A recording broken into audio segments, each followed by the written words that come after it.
Mateo Kapitulo 21. Og sa nahiduol sila sa Jerusalem, og mingabot sila sa Bethphage, haduol sa bukid sa mga olivo, si Jesus nagsugo sa duha sa iyang mga tinun-an, nga nagaingon kanila, "Umadto kamo sa lungsod nga anaa sa atubangan ninyo, o gilayon, hingkaplagan ninyo ang usa ka asna, nga gihigot, ug ang usa ka nati uban kaniya. Hubari ninyo og dad-a sila kanako. Ug kung adunay musulti kaninyo sa bisan unsa, mag-ingon kamo kaniya. Ang Ginoo nagakinahanglan kanila, o gilayon igapadala sila. Karon kini nahatabo aron matuman ang gisulti sa manalagna nga nagaingon, ingnon ninyo ang anak nga babayi ni Sion.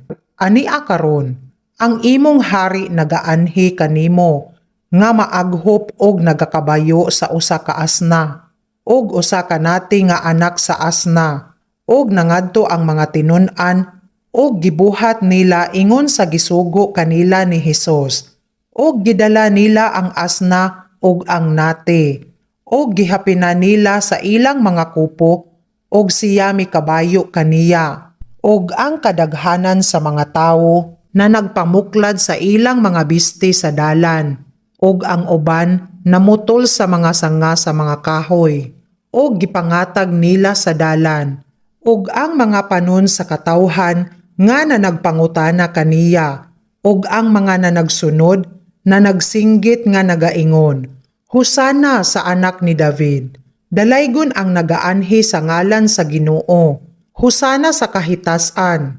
Og sa misulod si Hesus sa Jerusalem, naukay ang tibuok nga syudad nga nagaingon, "Kinsa kini?" Og ang mga panon sa katawhan na nag-ingon, "Kini mao si Hesus, ang manalagna nga Nazaretnon sa Galilea." Og misulod si Hesus sa templo sa Dios, og giabog niya paingon sa gawas ang tanang mga nagabaligya og mga nagapalit sa templo, og gipukan niya ang mga lamesa sa mga mag-iilis sa salapi, og ang mga lingkuranan sa mga nagabaligya sa mga salampate, og nag-ingon kanila, "Nahisulat na, ang akong balay paganganlan balay sa pag-ampo, apan ginabuhat ninyo nga lungib sa mga tulisan." Og miduol kaniya ang mga buta og mga bakol sa templo, og iyang giayo sila. Apan sa hingkit-an sa mga punuan sa mga saserdote og sa mga iskriba ang mga katingalahan nga iyang gibuhat, og ang mga bata nga nagahugyaw sa templo nga nag-ingon, "Hosana sa anak ni David." Sila na nagpanuyo pag-ayo, og na nag-ingon kaniya, "Hingdunggan mo ba kining ginaingon nila?" Si Hesus miingon kanila, "Oo, wala ba gayud ninyo hibasahi sa baba sa mga bata og sa mga nagasuso? Gihingpit mo ang pagdayeg." Og iyang gibiyaan sila, og migula siya sa gawas sa syudad ngadto sa Betania, og mipahulay didto. Og sa pagkabuntag, sa mibalik siya sa syudad, gigutom siya, og sa hingkit-an niya ang usa ka kahoy nga higera diha sa daplin sa dalan, iyang giduol og wala siya'y hingkit-an kaniya bisan unsa kundili mga dahon lamang. Og gipamulungan niya, "Wala na gayud ing bunga nga mugula kanimo, bisan kanus-a pa." Og diha-diha nalaya ang kahoy nga higera. Og sa hingkit-an kini sa mga tinun-an, nanghibulong sila nga nagaingon, "Pagkakalit nga nalaya ang kahoy nga higera." Og sa mitubag si Hesus, nag-ingon kanila, "Sa pagkamatuod nagaingon ako kaninyo, kung may pagtuo kamo og dili magduha-duha, dili lamang mahimo ninyo kini sa kahoy nga higera, kundili usab hangtod sa mga bukid mag-ingon kamo, matumpag ka og lumayat ka sa dagat, og kini mahimo. Og ang tanang mga butang nga inyong pangayoon sa pag-ampo, kung kamo adunay pagtuo, madawat ninyo."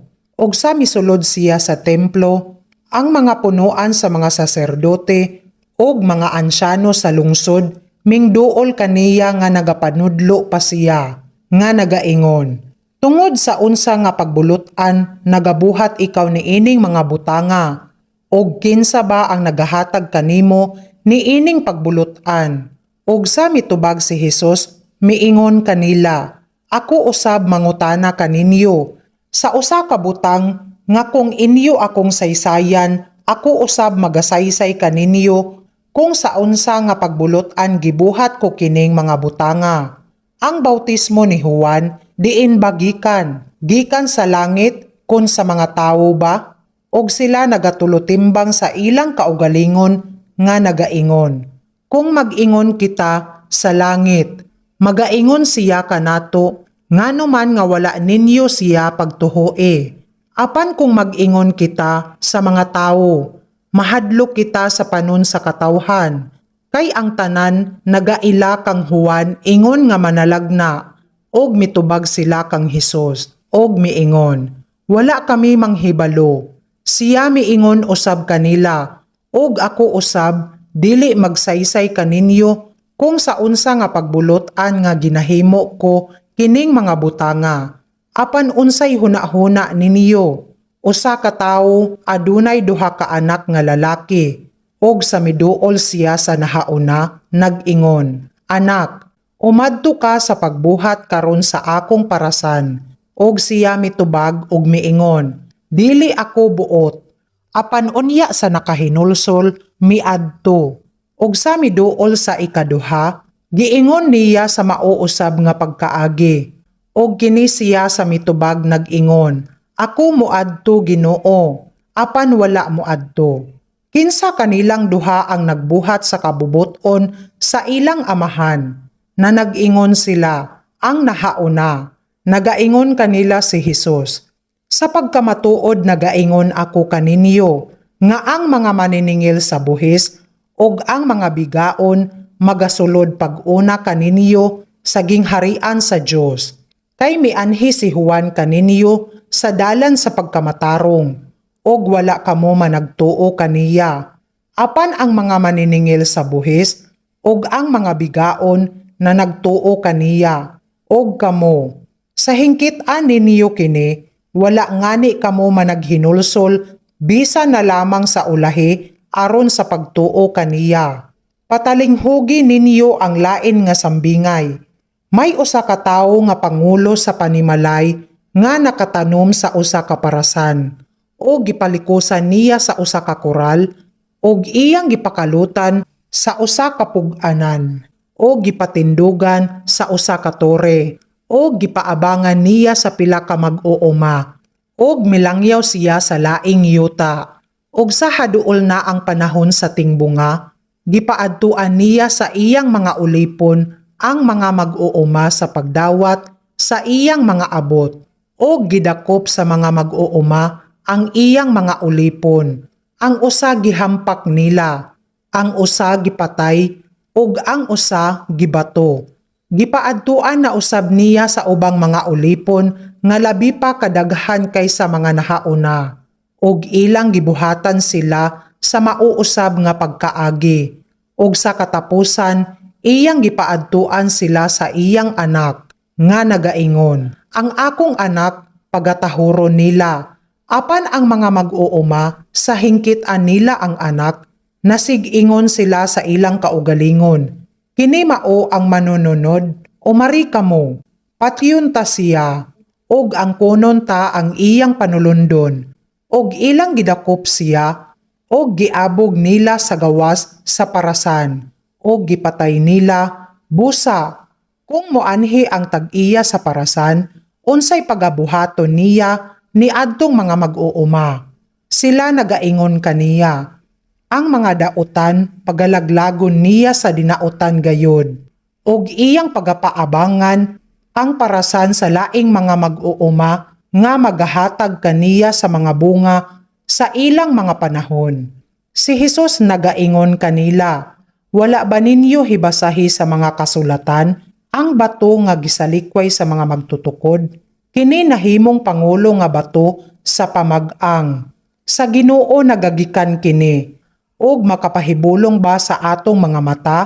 Busa, nag-ingon ako kaninyo, nga pagakuhaon kaninyo ang gingharian sa Dios, ug igahatag sa usa ka nasod nga makapamunga sa mga bunga niya. Og kadtong mahulog sa ibabaw ni ining bato, mga buak sa tinipik-tipik.